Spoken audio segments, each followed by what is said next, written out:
So right now, we obviously are going through a lot of craziness in the world. Everybody in one way, shape, or form is having to deal with this global pandemic, COVID-19. One of the many unfortunate things that have occurred is a rise in Asian hate crimes, and most notably the United States and Europe. Do you have any ideas on how to remedy this problem? I do, because I come from a country, Singapore, where there is zero tolerance for this type of behavior.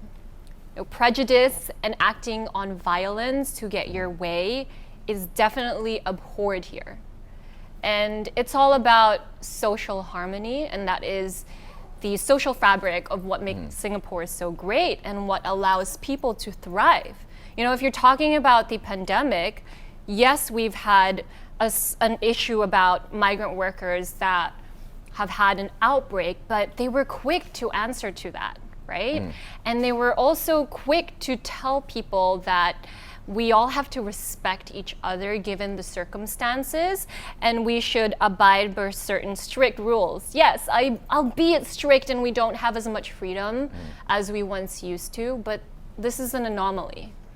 So I think it boils down to really having the upper governance project a certain image of respect and to try and zero in on the perpetrators and give them a really intense sentence to send out the message that what they're doing is not okay.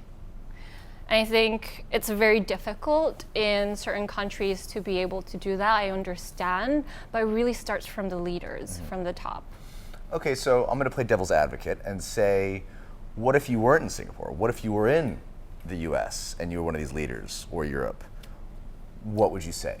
I think it's all about having a conversation, as much visibility as possible.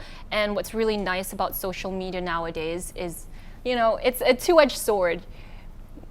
Yes, there's a lot of hate going on, but you can use your platform to send out a stronger message, something that allows people to stand by each other and make you feel less alone. And I would say if I was a leader in the US or Europe, I would use that platform to say that this is not okay.